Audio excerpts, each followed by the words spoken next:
Tubahaye ikaze abakunzi bacu ba Kuramya TV1 kuko mudahwema gukurikirana ibiganiro byacu nakagaruka. Tubahaye ikaze, muri ab'agaciro, turabakunda. Wowe utarakora subscribe turagusaba gukora subscribe, wowe utarakora share na like turagusaba kubikora kugira ngo uzagume ubone ibiganiro byacu. Umwaka wa 2024 urarangiye, dutangiye umwaka wa 2025 kuko isi yiruka, kuko iminsi ihinduka, imyizerere y'abantu yenda itandukanye, nyamara ubugome buriyongera, abantu barica abandi, abantu baragirira abandi nabi. Ariko nyamara hari imyizerere itandukanye, hari amadini atandukanye, ariko uyu munsi turagira ngo tubaganirize ku bukristo. Umukristo ninde? Umukristo ni iki? Umukristo ni iki kimuranga? Hari benshi bibaza bakaja n'impaka, bakibaza se nje ndi umukristo, bakibaza se niki cyamubwira ko ari umukristo. Ariko ndagira ngo ntukure urushinge rwawe hano kuri no channel yacu, urahamenyera byinshi kuko buri munsi tubagezaho ibiganiro byungura. N'uyu munsi turagira ngo kino kiganiro gitegere kirangire, ejo tugusaba gusa no gukora subscribe. Inshuti yacu ntugende udakoze subscribe. Dore icyakwereka ko uri umukristo. Umukristo ni umuntu wemera, akemera kandi akizera Yesu Kristo nk'umukiza w'ibyaha. Akaba ari we wegera uwo Yesu Kristo, akaba ari we wegeranya ubuzima n'ubwami bw'Imana.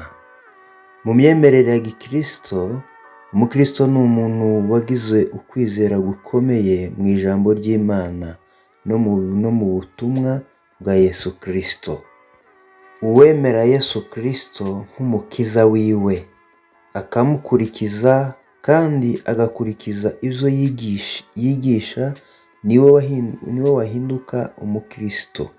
Hari ibintu ngira ngo mbabwire biranga umukristo. Umuntu wese ategere bino bintu kugira ngo aze kumenya neza uruhande ahagazemo. Ibi bintu biraza kugufasha kugira ngo umenye uruhande uhagazemo.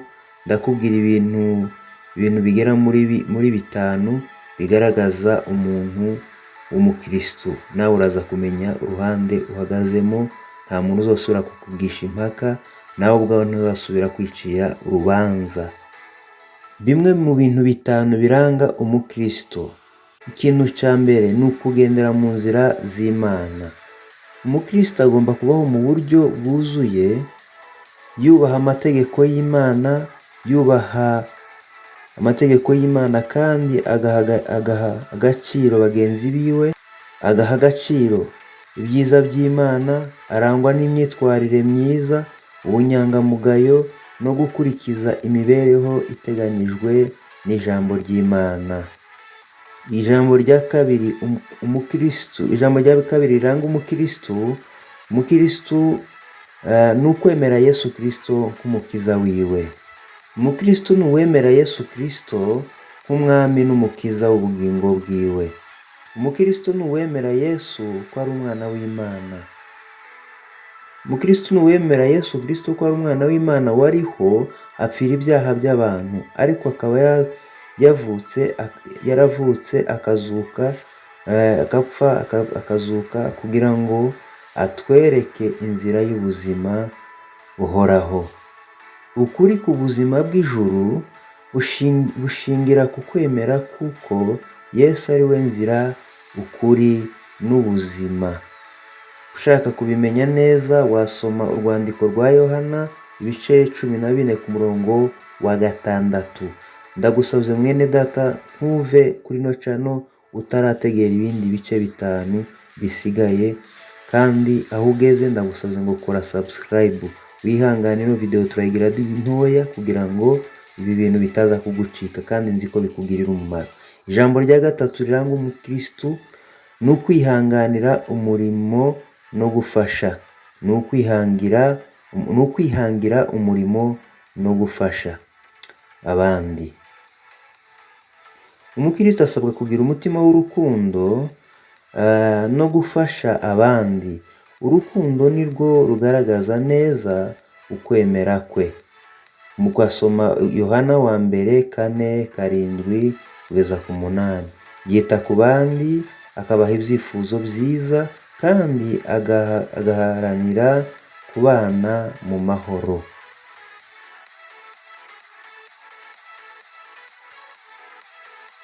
Ijambo rya kane, umukristu agomba gusenga no gusoma Bibiliya.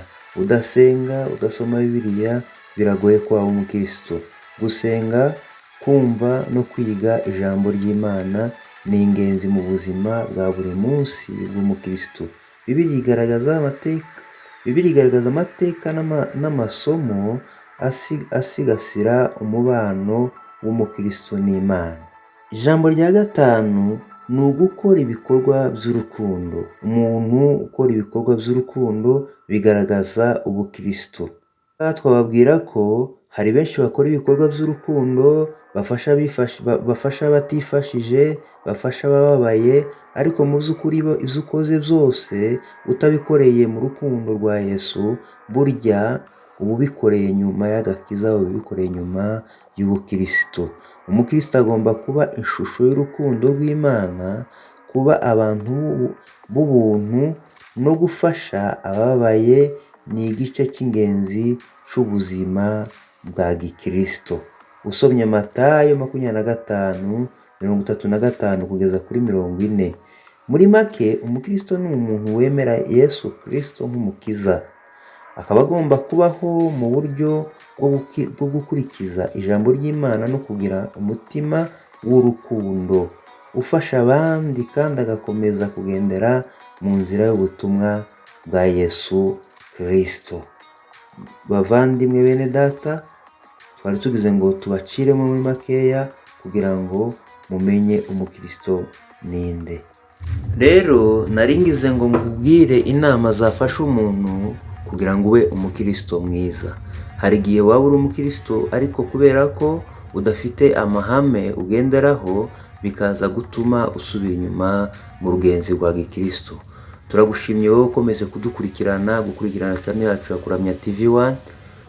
Wowe udahwema kudukurikira, kandi nimba ari ubwa mbere ugeze kuri ino channel, turagusabye kora subscribe.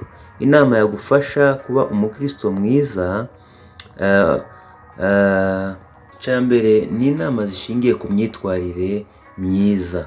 Kwizera ni ubuzima bwa buri munsi, dore zimwe muri izo nama. Gusenga kenshi kugira umumaro, bituma ugirana umubano mwiza n'Imana. Gusenga buri munsi ni uburyo bwo kwegera Imana no gufata igihe cyo gusobanukirwa n'amategeko yayo. Ni ingenzi kugira umubano ukomeye n'Imana kugira ngo umuntu abashe kuba umukristo mwiza. Gusenga no gusoma ijambo ry'Imana ariyo Bibiliya bigira uruhare mu kwemera no mu kwaguka mu buryo bw'umwuka, mu kumenya uko Imana ishaka ko tubaho. Ijambo rya kabiri ni ukuba umuntu w'ubuntu no gufasha abandi.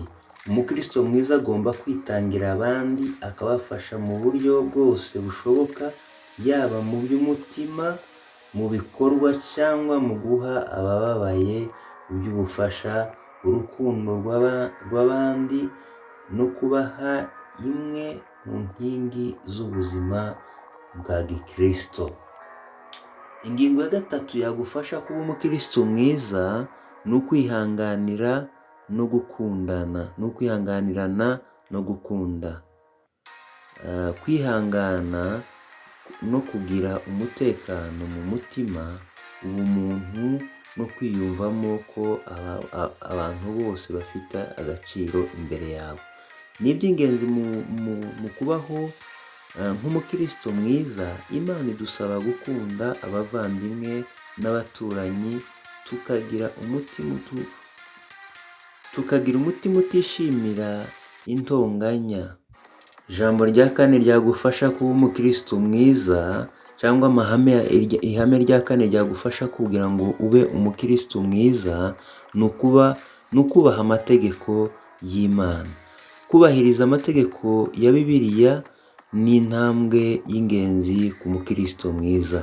Imana idusaba kuba abantu b'ukuri, gutanga ubutabera no gukora ibyiza. Ibi bituma umuntu agaragaza ko ari mu nzira y'ukuri. Ingingo ya 5 yagufasha kuba umukristo mwiza ni ugukora ibikorwa by'ubumwe. Kuba umukristo mwiza bisaba kugira umutima w'ubumwe, gufasha gushyira hamwe abantu b'Imana no kurwanya igitugu, amakimbirane n'ubusumbane. Ubumwe bw'abakristo bugaragaza ubwitange n'urukundo rw'Imana. Ijambo rya 6 ryagufasha kugira ngo ugire ihame, ryagufasha kuba umukristo mwiza, kuba inyangamugayo no kutavuga ibinyoma. Kuba inyangamugayo. Ubu abantu benshi usanga ari abakristo ariko ugasanga bavuga ibinyoma. Ubumuntu bwo kuba inyangamugayo, kutiyandarika no kubaha ukuri ni ingingo z'ingenzi umukristo mwiza agomba kugira umuco. Agomba kugira umuco wo kubaha ukuri, kwirinda ikinyoma no gukora ibintu bitari byo. Kristo agomba kwirinda ikinyoma no gukora ibintu bitari byo. Ingingo ya 7 yagufasha kugira ngo uzavemo umukristo mwiza ni ukwiga no kumenya ijambo ry'Imana. Gusoma ijambo ry'Imana buri munsi no kumva neza ibyo Imana ishaka bizafasha umuntu gukura mu kwemera, kugira ubumenyi bwimbitse kandi bwo kumenya gahunda n'uburyo Imana idutegeka kubaho. Bibiliya itanga inzira zo kugenderaho mu buzima bwa buri munsi. Ingingo ya 8 yagufasha kugira ngo uzavemo umukristo mwiza. Hano tugeze mu nshuti muvandimwe utarakora subscribe, nta kindi bisaba, turagusaba gukanda subscribe, ukore share, utere na comment, utubwire ko wumvishije ikiganiro cyacu, kandi turagushimye cyane, muraho gaciro. Ingingo ya 8 rero yagufasha kugira ngo uzave umukristo mwiza ni ukugira